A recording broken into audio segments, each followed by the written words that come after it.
Hey everyone, welcome back to CryptoCache. Thank you very much for joining me here. I hope you're having an amazing day. Happy Saturday to you. We are looking nice and red for the weekend. So we'll talk about that, of course, and much more. If you're new to the channel, not a financial advisor, I hope you learned something here today, of course. My goal and my passion, as per usual, is to always help guide you in the right direction and to effectively help you become a better trader, more self-sufficient. If you want more of that, CryptoCache.tech is the website, link in the description below. Become a community member. We've got over 250 members at this point. It's a really awesome experience. Thank you so much to all my current community members and those who request that I cover a lot of different coins too. I greatly appreciate all of your support. Looking at here at Bitcoin, here's the big picture. Not good. Probably easiest way to summarize it. Yesterday the price was in the mid 39,500 range, and I was mentioning that since we didn't break through this descending trend line, we're still looking at a continuation of the downside. Now, how low will that go? It remains to be seen, but we have temporarily a support level at 37,680 or 37.7. Okay, so ultimately, Bitcoin's on its way down. Obviously, we can see this trend continuing to maintain itself, and until it breaks that, we have no reason to expect it to do otherwise. Okay, that's kind of how it works. That's essentially how it worked previously, if you recall. We went down to 35, one-day candlestick close, 37, 38, 39, and once we broke this trend line, we've been on a downtrend ever since. We've had about 7 days of bearish continuation. So kind of what we're looking at there. And if you look at RSI, it's not overextended at all, so we still have plenty of more room for downside. Of course, upside as well, don't get me wrong. It's not like it's going to continue to go down forever. But until we break through this trend line, we're probably going to expect to continue. And obviously, if we look at the MACD, there's not much going on there. It just keeps getting rejected.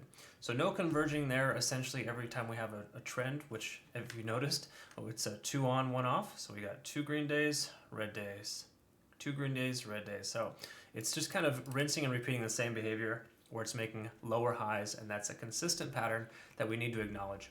Okay, so that's kind of mostly bearish on the larger time frames. I would say we'd want to hold 37.5. We lose 37.5, then I would say that 35,000 is a likely potential next candidate for an actual area in which we might see the price again. Because if you see 34,800 is a Fibonacci retracement level, so roughly 35 is a pretty safe estimate there based on the simple fact that we have this support level here from before where the candlestick was willing to go any lower or was not willing to go any lower at that point. Okay, so 35,000 I would say would be the immediate bottom if we lose 37.5. Moving on to the 4 hour, let's see if there's any potential benefit or downfalls here, so to speak. We're still maintaining pretty consistent under the 50-day SMA, and it's common for the 50-day SMA to work itself into a trend line. They run concurrent with each other a lot. So I'm not surprised to see this. It'll probably just continue to average out, and the price will continue likely to just digress and keep testing 37.5. We test that level one more time, there's a great chance it could break. Okay, so again, just some possibilities there. Nothing's set in stone, but not looking good there either. We're also under 50 on the RSI, big surprise, and no MACD converging whatsoever. Let's see how far in this downtrend we are though, because this does look like we're counting down. Oh, we got a reset, which is nice. So simply put, at this point, we're about 8 hours into a potential 36 hours worth more of downside. Now, is that a guarantee? No, of course not, but you can tell it's testing this level about 38,150. It's done that twice in the last 24 hours, and it very well could break that. If it breaks below that little point there, and obviously we come down to 37.5, 37.7 range, then we'll be in a position where we're definitely going to see some more downside. But it's looking pretty weak right now. And as you can see here previously, though, it did come up to a 9, hit that state of exhaustion, and worked its way back down to a 6. So even though we didn't get a full-on 9 here recently, we are about 9 candlesticks into this bearish divergence. So there is potential for a pullback. Don't get me wrong. It may actually increase from here, but everything's pointing down. And all the analysis that we can see here so far is telling us that we're likely going to see some more downside. It has to get worse before it gets better, right? If that makes any sense. All right, so that's kind of what we're looking at there in that sense on the 4 hour. Look at the 1 hour, see if there's any type of reprieve here. And here's that little level I was talking about that got tested twice here so far, 38,000, roughly 200. So 38.2 is a tentative resistance on the shorter time frame, but if you look at it, technically the candlestick closes are getting lower, so we're still printing lower lows and lower highs. So until that can turn around, we have no reason to expect this to continue to progress back up. If it were to, once again, it should likely reject out at about 39.6, which is right where the trend line is at roughly at this point. Okay. So I would say we got definitely some downside potential here, more so. And looking at TV's potential, we can see here that we are reaching in, exhaustive state. And I'm using bunny ears in that one because of the fact that our quotations do the simple sentiment that this is not a significant decrease in price. Yes, we're down to a 9, but we got to understand that you can go much lower than a 9 on a 1 hour time frame. If this was a 9 on a 4 hour, it might be a different story. We could expect a turnaround perhaps soon, but I wouldn't be surprised, excuse me, if we see another leg down and then a potential rally back up. And that rally will probably not be super strong, at least not strong enough to break 40,000. We will see here. So ultimately, here's what we want to kind of look for. If we look at the 1 day time frame, once again, a close below 37.5 I think would be a pretty telling sign, or just say 37.7. That's essentially the Fibonacci retracement level here. A close below 37.7 would be an indication that it's going to probably continue down, and that would become the new resistance, and that 35,000 would potentially be in the sights.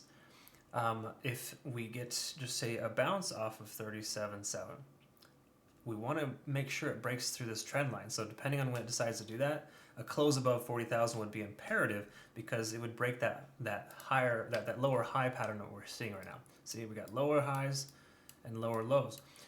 If this next high is above this right here, which would put us at roughly just say 40,000 or higher, then we'd be able to break that downtrend, close above not only the downtrend trend line and the 50-day SMA, but more importantly, we'd start making higher highs on the daily. Okay, so a lot needs to happen between now and then, of course, but ideally I would say a close below 37.7 is confirmation we're heading down further, and a close above 40,000 would give us confirmation that we're potentially breaking this trend line. Okay, and again, it's all potential for the moment until we get there. But at this time, I would say you're more likely to be on the safer side to short than you are to long, which sounds weird because those are typically more risky. But in general, there's no doubt that it looks like it's heading downwards. I mean, as a community, we've taken some decent profits here recently with some shorts. We've got a Bitcoin short open as well. And I can tell you that it's probably likely going to happen. So I would just expect, I would expect the price to go more so down than up at this point. Okay. And again, just keep in mind, better buying opportunity, better value, average your price down. There's nothing wrong with that. I wouldn't put everything all in at once. Slowly dollar cost average, add to your position once a week or a few times a week, whatever is healthy and comfortable for you. But in general, we need to understand that this is a good investment opportunity. Bitcoin may never be this low again in the future. But keep in mind, it could even go lower too. And if so, let's continue to add to our position, lower that overall average, and ensure that we have a significant benefit when the price does inevitably increase to 6 figures plus. I'm sure we're going to see 6 figures in the next couple of years, but this year is left to be seen. All right, we've definitely got a lot of road to cover first. So again, we could probably hit 100,000 if we see the price come down to the 30s again. Low 30s, I would say that's probably likely, so we can get a strong rally back up. But again, a lot of stuff's factoring in the world right now too, with that war, all that crazy COVID stuff, and everything it's kind of a crazy world, and in turn, inflation, everything in the stock market affecting Bitcoin. You got to understand there's so many things going on here, but the technical analysis tells us we're on a downtrend, and until we break this trend line, I think that we should expect the price to continue. All right, well, I hope you found benefit here. I know it's not the greatest news, of course. Obviously, if you're more of a taking a long position kind of person, but hey, if you got an opportunity to use some leverage and take some shorts, it wouldn't be a terrible idea at this point. All signs are pointing down, at least for the moment. All right, so I hope you have a great rest of your weekend. Thanks again for taking the time to listen, and I hope you fare well. We'll talk to you later. Oh, once again, if you're not currently a community member, CryptoCache.tech is a site. I look forward to working with you. Take care. Thank you so much.